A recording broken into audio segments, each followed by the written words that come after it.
Comunicación audiovisual en estos momentos la palabra en el Congreso de Víctor Hugo Morales. Y alguien tomó la palabra y dijo, si quiere venir, venga.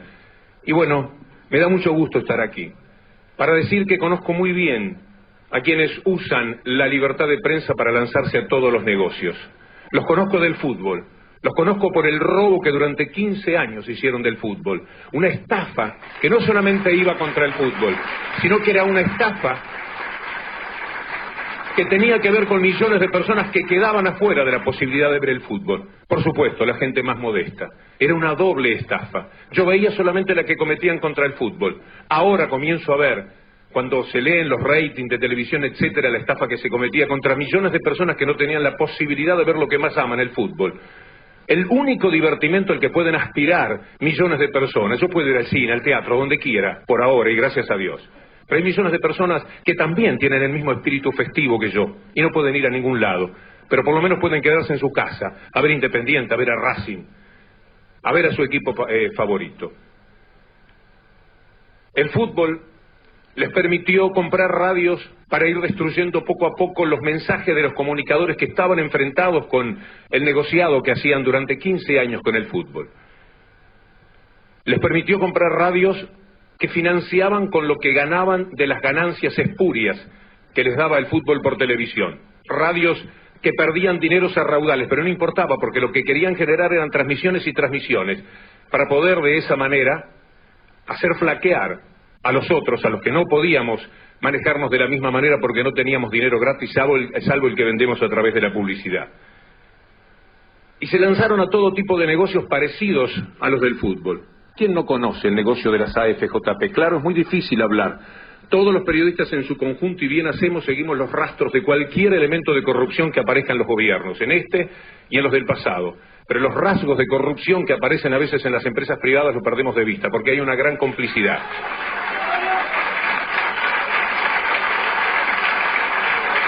En determinado momento, con el contratito del fútbol, que eran 5 papeles que nunca vio ningún dirigente y que después estaban apurados por mostrárselo a los dirigentes, vengan que les queremos mostrar el contrato, les decían, con ese papelito fundaron cadenas de cables de televisión por cable en todo el país. Y sobre todo, dijeron, tenemos un negocio tan bueno que lo vamos a poner a cotizar en la bolsa. Por supuesto que con el conglomerado de otros negocios se trata de 264 empresas. Ni más ni menos, de eso estamos hablando. Y con ese papelito del fútbol, con ese contrato, por cierto, mal habido, sin licitación, sin nada, se lanzaron al negocio de las acciones de la bolsa. ¿Quiénes compraron? Una buena parte, 400 millones casi, las AFJP. Con el dinero de los jubilados. Acciones de más de 20 pesos, casi 30, que hoy día deben valer 6 o 7 pesos, no conozco la cotización hoy día. Una diferencia de un dinero de los jubilados que se tragaban entre las AFJP, las 10, porque no quedó ninguna afuera, y el conglomerado periodístico en cuestión. Me apuro un poco porque sé que en cualquier momento me van a decir que tengo que redondear. Vayamos a la discusión de la ley, esto que les da tanto trabajo a algunos diputados que no pueden antes del 10 de diciembre estudiar, porque lo que quieren es que pase la oportunidad. Estamos frente a la posibilidad maravillosa de que esto se convierta en ley. Seguramente esto es perfectible. Se habla de las telefónicas. Supongo que tendrán el buen gusto de corregir cualquier línea que efectivamente pueda poner donde había un monopolio a otro monopolio. No creo que sean tan sonsos de privarse de que la ley se vote para favorecer a nadie, porque esto es demasiado grande como para impedírselo ellos mismos. Se habla de el control parlamentario que podría llegar a tenerse a través de esta ley por parte del Poder Ejecutivo. Los gobiernos cambian, a los gobiernos los podemos cambiar, siempre los podemos cambiar cuando no nos gustan.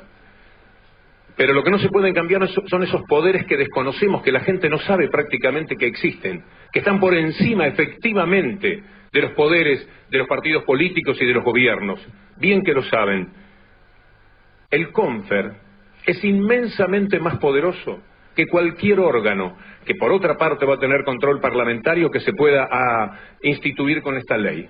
El Confer puede, por ejemplo, decir no va más cablevisión y multicanal, y lo hace sobre algo que firmó un expresidente muy poderoso de la República. Fíjense ustedes lo que se puede hacer. Es tan perverso el Confer, el organismo del Confer, creado por los militares, que no existe nada más importante que quitárselo de encima. Nada puede ser peor que el Confer si el Confer ejecuta todo lo que puede ejecutar desde el poder que tiene y responde solo al poder ejecutivo. La integración del Confer es un militar de la aviación, un militar del ejército, un militar de la marina. Esa es la conformación natural. Ahora lo que es el Confer es un organismo dependiente estrictamente del poder ejecutivo, a través del cual el poder ejecutivo podría hacer lo que quisiese. Pues este gobierno se lo quita de encima y da la posibilidad de que haya un organismo donde haya control y discusión parlamentaria. A mí me parece absolutamente saludable. Si lo pueden mejorar y que sea solamente parlamentario, todavía mejor, para sacarle, si es posible, lo que corresponde al Poder Ejecutivo. Finalmente uno se da cuenta a qué se oponen los diputados que se oponen. ¿Para quiénes están trabajando? ¿Al servicio de quién están en estos momentos? Si hay aspectos absolutamente conversables de esta ley para mejorarla y para llegar al 10 de diciembre, y se los digo como periodista con la inmensa alegría de que tenemos una ley que nos va a regir de una manera completamente a la perversión de la dictadura.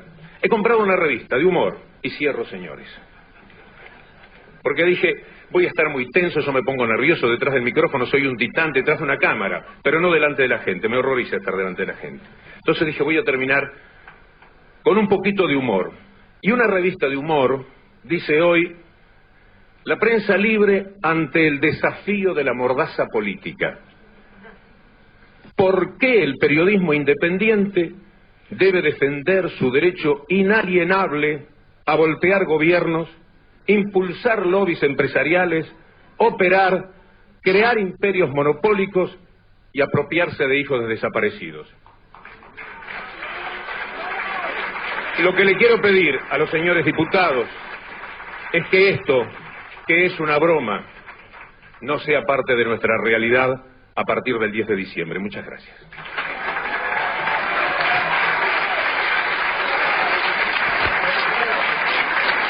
La palabra de Víctor Hugo Morales en el marco de este debate en el Congreso de la Nación.